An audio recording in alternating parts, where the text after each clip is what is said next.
les erreurs diplomatiques de Félix Tshisekedi et Thérèse Wagner.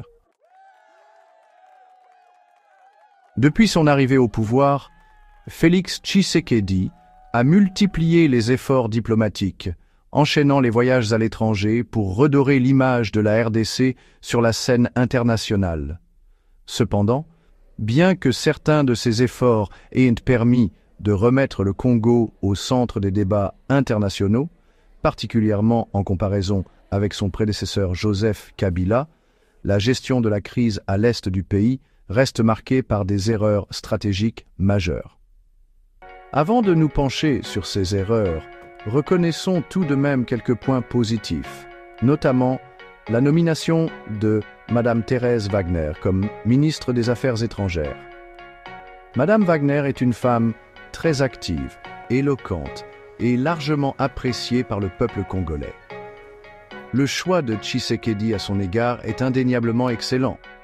Cependant, dans le domaine de la diplomatie, ce ne sont pas les discours ni les voyages qui comptent, mais les résultats concrets. Erreur numéro 1, une foi excessive en la diplomatie. Félix Tshisekedi semble croire que la diplomatie, à elle seule, peut résoudre le conflit à l'Est. Cependant, dans un contexte de guerre, les rapports de force militaires et les intérêts économiques sont souvent plus déterminants que les mots et la morale. Tshisekedi a trop misé sur les négociations internationales et a sous-investi dans la réforme de l'armée congolaise. Le manque d'équipements militaires sophistiqués, nécessaires pour contrer l'agression rwandaise, témoigne de cette erreur de calcul. Erreur numéro 2, une diplomatie de lamentation. Le discours diplomatique congolais est trop souvent perçu comme plaintif. Du président au ministre, l'on entend continuellement des appels à l'aide, des demandes d'intervention étrangère pour stopper l'agresseur, donnant l'impression que le Congo est impuissant. Certes, Madame Wagner se bat pour défendre les intérêts du pays, mais il s'agit d'une diplomatie sans réel poids économique ni militaire. Le Congo mérite justice, mais il faut apprendre à imposer le respect autrement que par des lamentations. Erreur numéro 3, l'absence d'action forte. Le gouvernement de Tshisekedi semble réagir avec lenteur. La gestion de cette crise nécessite des actions rapides et décisives. Or, ce n'est pas ce que l'on observe.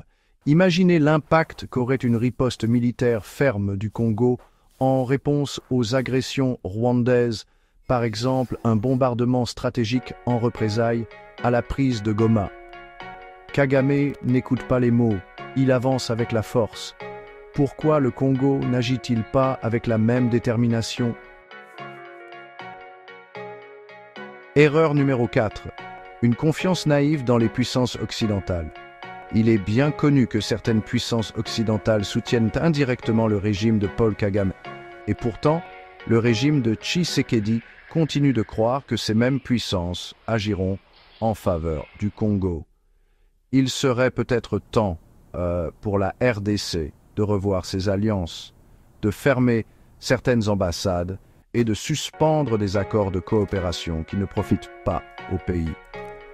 Que gagne réellement le Congo de ses relations avec ses impérialistes? Il est grand temps pour Félix Tshisekedi de se réveiller et de prendre des décisions courageuses. Il ne peut pas continuer à suivre une stratégie qui, manifestement, ne mène nulle part. Le temps est venu pour des actions fortes et décisives.